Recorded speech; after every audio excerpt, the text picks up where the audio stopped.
The culture is actually damn good. We're not urinating on the fire.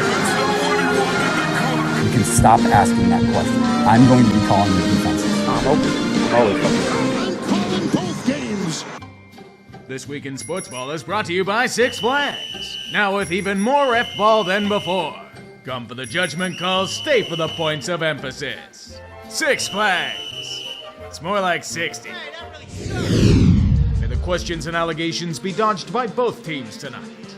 I will say that the offenses have absolutely come to play. Who knew letting franchises rest for a full week increases quality of play? The defenses and coaching could have used more time, however. Deron Bland went from pick sixes to being picked apart on 6 passes in the first half. Geno and Dak could do whatever the hell they wanted on the field with an efficiency rivaling a hive city. The punters taking a siesta in a robe and slippers. And the flags! There were so many of them flying you'd think it was the opening ceremony for the Olympics. Pretty fitting for the 2 most penalized teams in the league. Regardless of ref ball, it's an intense and competitive match. The Seahawks are clinging for dear life to a 1-score lead. This is mostly because Mike McCarthy gets confused when he counts to 10. But after a quick touchdown, Seattle can go for the kill. The defense manages to make a big stop in the red zone. Victory is almost certain. Sadly, it's never easy. Certainly not with Tyler Lockett's rare-as-hell drop. Then comes Shane Waldron's humiliation fetish. What the hell is this 4th down call? This is the definition of insanity. And the game turns on a dime. Dak reinforces his case for MVP votes with an impressive touchdown drive to take the lead. Cowboys jam a 3rd straight loss into Seattle's chest cavity. The sun sets in the west as the Seahawks continually piss down their leg in games they need to win. Mike McCarthy's out here calling plays from a list of groceries and they still failed. Or maybe if they didn't leave Micah Parsons unblocked in the final play, we'd be laughing at them instead. That was by design? You what? A hoodie and a goat walk into a bar. They sit and discuss how Bailey Zappi will be given the nod over a ruined mac and cheese. The goat ponders, isn't the weather going to be terrible this game? The hoodie ignores him and just starts pounding shots. The bartender then comes over and asks how he got those drinks inside without paying. Don't you know who I am, the hoodie implores. I can single-handedly ruin a quarterback without even trying. The goat tries to stop him, yet the drunkard is throwing haymakers in the rain. But none of them hit because the Patriots are punchless. Throwback uniforms deserve a throwback to 1990. The bartender then drags him across the bar and throws his ass out on the curb. Deflated and shut out. It keeps happening every week, yet the goat sits back and looks pretty in the chaos. Visions of tanks appear in front of the hoodie. Chargers won because the Patriots have cirrhosis. The end. Look, I needed to do something to spice the segment up. This game was fucking terrible. Nothing surprising of note happened here. Miami did what they do best.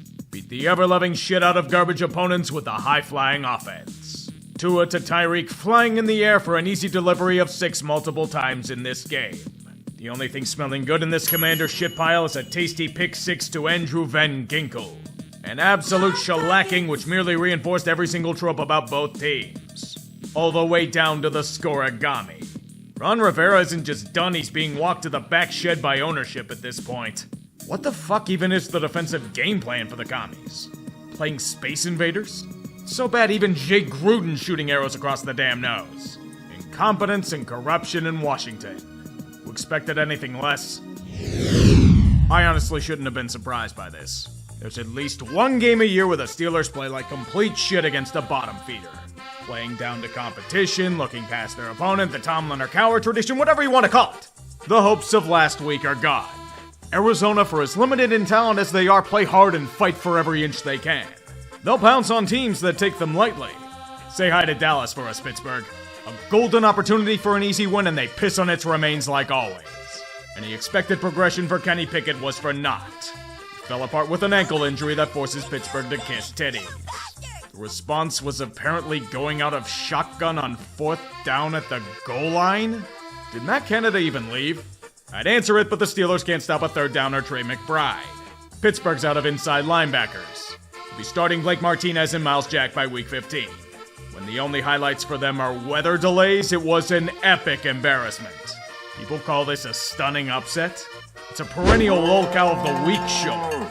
A damning indictment of coaching, but no real questions will be asked and the same shit will keep happening. This is what I get for huffing a shitload of opium. If you ever want to know if a game is miserable, just look at the stadium it's being played in.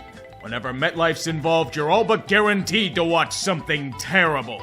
Desmond Ridder versus Tim Boyle in peak football. I should clarify that it's pure sicko mode pigskin. An acquired taste that goes beyond the comprehension of the average fan. Why score offensive touchdowns when you can generate safeties? The supposed best the NFL world has to offer in what could be classified as a form of torture. Inept play abound in soggy conditions as both offenses try to figure out how to crawl out of a play-calling womb. The absolute worst game I've seen since Chargers Patriots. The unfortunate thing is that both teams aren't put to death immediately. That mercy killing is only for the Jets. We'll now refer to this era as a boil on their ass. Trevor Siemian gets revenge for the start he got knocked out of in 2019 by leading the Jets to another loss. Atlanta won in spite of themselves, which further confirms that Arthur Smith put all his skill points in the luck trait. It's so bad in Jetland that Zach Wilson doesn't want to go back in. Yeah, Aaron Rodgers is totally gonna fix this. He'll die on the first drive again if he returns. New Orleans is truly in hell. The organization spent the offseason deluding themselves into the idea that all they needed was a quarterback. Their terrible team coaching and the aging, injury-prone roster didn't matter because Derek Carr was going to save them. So Saints, is going down 21-0 about 7 minutes into the game worth keeping your heads in the sand? At this point, the game was all but over. The voodoo magic to try and avenge the great fucking of 2018 has been fruitless. Repeatedly jamming their dicks into a blender is doing nothing to get them out of it. The most agonizing part wasn't this, though. It was in their potential comeback in the second half. New Orleans managed to get it within one score because Detroit and defense are two incompatible terms. Hell, it gets better as the Saints defense buckled down and flashed the talent that made them division favorites before the year. Then, like most opportunities, they fumbled it.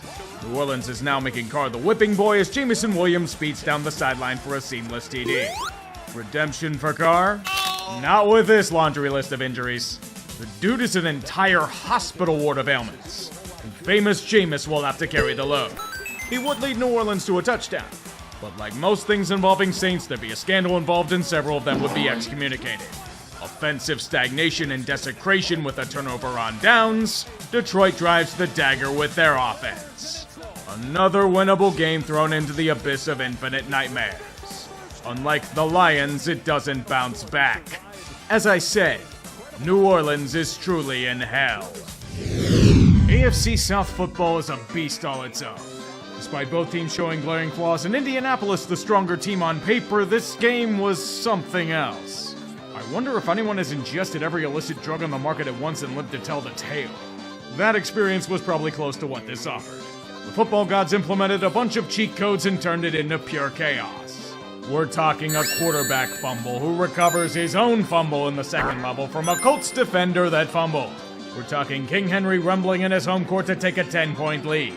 We're talking Indy making a tremendous push to tie the game, only to be strip-sacked in the red zone. Things are zany enough, but why don't we up this a notch? Titans' special teams need to be nerfed. A blocked punt is one thing. The Colts will return it for a touchdown. Go for two to go up by 7? More like a pick 2. A mini Hot Pocket consumed by Tennessee to reduce the lead to 3. This calls for more special teams failure by the Titans. Payback in the form of a blocked punt. It takes out Ryan Stonehouse for the rest of the game. And also the season. Indy can't do anything with the ball at the goal line, so they're forced to kick a field goal. Begin more chaos. Will Levis punching the ball down the throat of Indianapolis without the services of King Henry, who was wounded in battle. Doing everything he can to will this Titans squad to the end zone come hell or high water. The amazing thing is that he does. Only issue is that Ryan Stonehouse was the placeholder. They missed the extra point to keep it tied. Welcome back, Ryan Tannehill. It turns into a stalemate for the rest of regulation and neither team can gain ground despite the wounds on both sides. With overtime awaiting, perhaps hope can spring anew. Like all things Tennessee, it's a ruse. They managed to kick a field goal despite their shortcomings, yes. The punishment is that their secondary shits it on a deep pass to Alec Pierce. Now near the goal line, all they can do is await the inevitable. Second and goal, Minshew going back that way. End zone, touchdown, ball game! This game was the Titans' season in a nutshell. Continually selling due to a combination of elements in and out of their control. When in doubt, fire the special teams coordinator. Don't look now, but the Colts have won 4 in a row. Can't say I necessarily expected this. If they make the playoffs, Shane Steichen should be getting Coach of the Year votes. The unsung heroes of the 1 p.m. time slot locking horns to the death. A game with huge implications in the AFC playoff race taking place in the heart of Texas. Both groups with surprising surges. Supplies of opium at all-time highs for both franchises. Only one can prevail. Them's the rules of the game, but I will say one thing. Houston's defense is playing out of its mind. The Denver offense hasn't been anything special, but they've been significantly improved. And to see the Texans' rebuilding unit match them at every turn is an inspiring sight. Thanks to C.J. Stroud doing C.J. Stroud things per usual, the Texans have a 16-3 lead in the third quarter. Considering how they played, it's only a matter of time until the Broncos get their shit together. Courtland Sutton has emerged into a greater wideout during this win streak, and this incredible touchdown is only evidence of it. Can Russ do it again the very next drive? Will Anderson's having his breakout party. Glad you could join him. Nico Collins catches everything, including a 12-point lead. Denver refuses to give up, though. Jerry Jeudy drives this carriage down the field to get it back to a one-score game. Down by 5, the Broncos can taste a win in the air. And Wilson's gonna chuck this bad boy deep. Derek Stingley rips it away at the last moment. Kinda fitting. Houston burns some clock, but the Broncos hold to keep them without points. This is the time for some heroics. Russell Wilson's been doing a good bit of it as of late, and lo and behold, it's happening again. Tension fills the air in Houston, as another show is taking place. 4th downs being converted repeatedly. The chef is cooking, and the final drive is sure to be his masterpiece. However, anyone can tell you that looks are deceiving. Wilson in trouble, avoids it, rifles, intercepted! Jimmy Ward! The win streak may have been impressive, but it's merely another twist and turn on the ride that never ends. A brutal way to lose a game. Made worse since Denver had endless chances to upend their opponent. Houston has proven themselves the victor today, and it allows them to keep up in the playoff race. Not much you can do if you're the Broncos. Dust yourself off and fight another day. Tip your cap to the Texans defense and move on.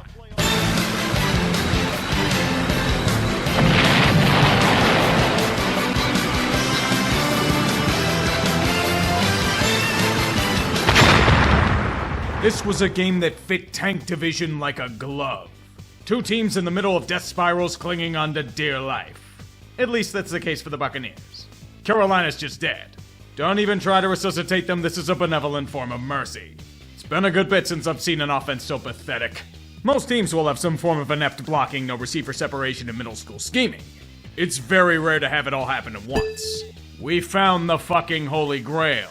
Tampa Bay was doing their damnedest to lose this game. They were like a dad trying to underhand a ball to a 2-year-old, but Carolina kept whiffing at these soft tosses. These are the Panthers we've come to laugh at. The outcasts that everyone fucks with on a daily basis. It'd be sad if they didn't do every single thing to themselves. The Bucs had lost 6 of 7, but the failure of their opponent was too strong. We hunger for blood. This is Carolina's version of the first overall pick.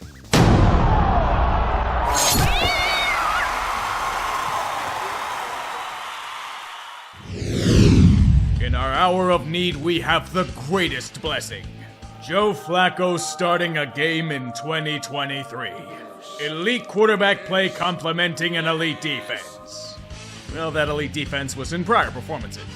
Here they were bested repeatedly by a Matthew Stafford turning back the clock, spreading the ball around to his weapons, complemented by the rushing of Kyren Williams. The Rams showcased to the world how to beat this Browns defense, contain their pass rush. Myles Garrett is injured, but he literally did nothing. Stafford had no sacks on his body. It's a fight now, with both sides trading touchdowns in the heat of battle. Cleveland scores to tie the game. At least in theory. They missed the extra point. Figures.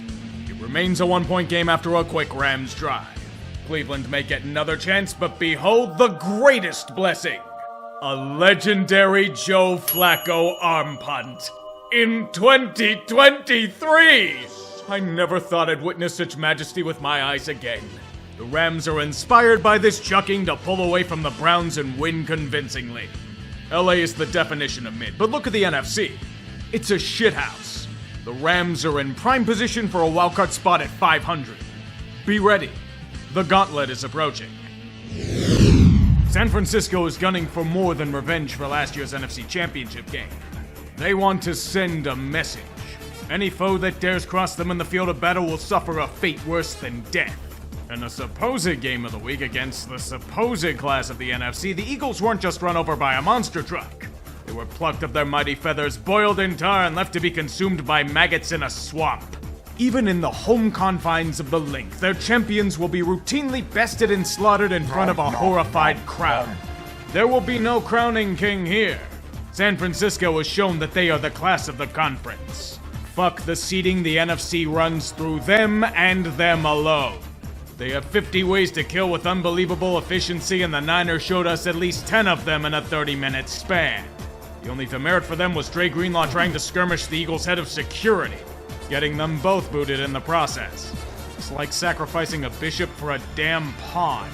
The NFC North may have killed the man, but they have once again failed to kill the idea.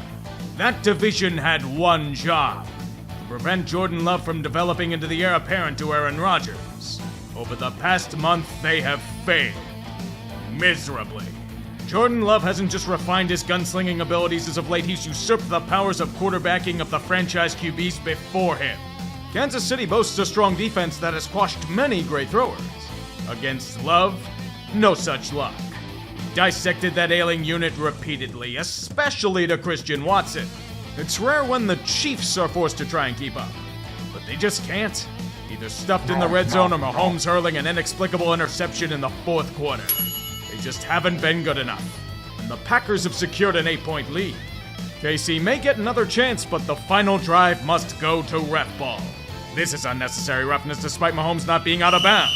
This isn't defensive pass interference, what I can only explain is a make-up no call. Isaiah Pacheco decided it'd be a good idea to punch a dude. And I'm over here beside myself as I have to talk about this shit instead of congratulating Green Bay for a job well done. 3 wins in a row and currently holding a playoff spot. We are in hell. Congratulations to the Packers on their future Super Bowl and years of playoff failure to come. Cincinnati's got a tough road ahead of them, especially considering they now have to travel to Duval to face a team gunning for the #1 seed in the AFC. The scriptwriters of this game chose not to give us the typical blowout fare, but to institute a few twists. The main one being that the Bengals would revive their sluggish offense under the might of Jake Browning? Now that's a twist worthy of Shyamalan. The man isn't just besting this Jaguars defense, he's mincing it into puree. Jacksonville's sitting around stunned. Our team can't stop this? It's a highly competitive game? Who knew that this matchup, one minus a franchise quarterback, would turn into a tense stare-down before a duel? The fight continues on all tied up. But first, a football aneurysm. From the 25, this is Boyd. That's behind the line of scrimmage. He's looking to throw, and he throws a pick! Excuse me. What the fuck is this? You threw it right to the defender, man. Never, ever let Tyler Boyd throw a pass again. I think I suffered brain damage watching that. Jacksonville now has control of the game. Barely. Okay, here's the part where Duval manages to pull ahead and bury their opponent. The Bengals have had their fun. There's no other reason to let this drag out further. It's unfortunate that the Jacksonville defense never got this memo. Jake Browning is continuing his relentless undressing of them on the main stage, all the way down the field to tie the game again. Panic fills the air in Duval. With such a mess on display, there's no way this can get worse. And there goes Trevor Lawrence. Panic turns to outright despair. But the way he's reacting, and how that replay looked, this might mean the end of their season. I don't want to make this worse, but Brandon McManus pushed the field goal wide. The game's still tied. Sorry, kids, the orphanage isn't going to be built as Cincinnati stole the funds for it on a field goal to take the lead. You'll have to rely on C.J. Beathard. The dude was ass in San Francisco. Good luck there. Just leading them down the field? Damn, I guess there is a first time for everything. Not enough to take the lead, but a field goal for overtime will suffice for the moment. Jacksonville has a chance to do the unthinkable. I can't believe it. A deep pass to Calvin Ridley at the goal line. But a holding call ruins it. That's pretty fringe for a game-changing penalty, since he holds and does the thing while they push into Jacksonville territory. Crowd so stunned you can hear a pin drop. And now for Evan McPherson to kill them off for good. He got it! The Bengals may have saved their season with this win. I don't know if Jake Browning ever does this again, but what an incredible performance. Upending a heavy favorite like this? Jacksonville had a chance at glory, and now all they can do is hope to God their season isn't ruined. Fortunately, Trevor Lawrence only has a high ankle sprain, but with the hounds of the AFC at their door, it's going to be an unbelievable challenge. If their defense keeps having communication issues, it'll be tough to even play the soft schedule they have. So Doug's saying crowd noise was a factor in that? Dude, you were playing at home.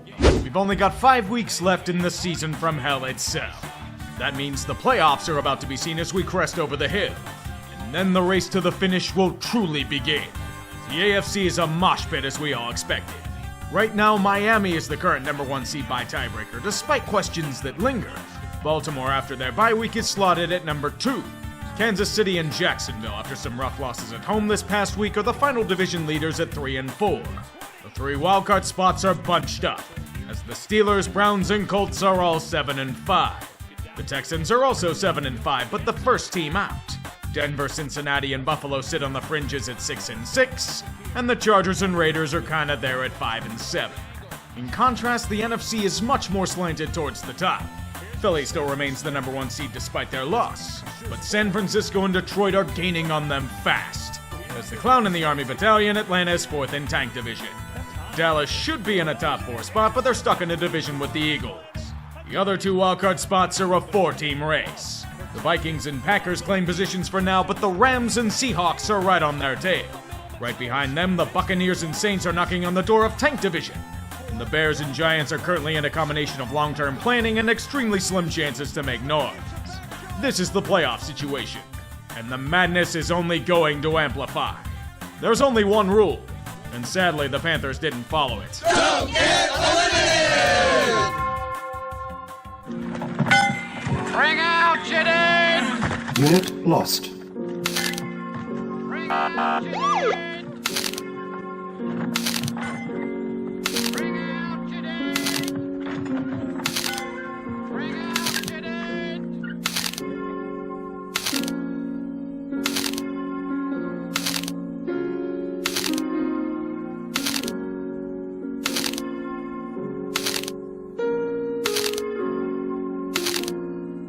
Unit lost.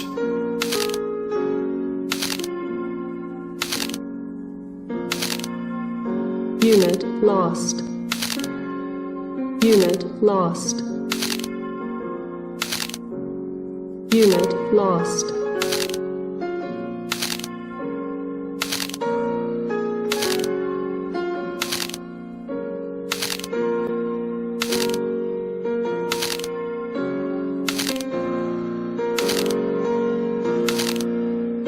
Unit lost.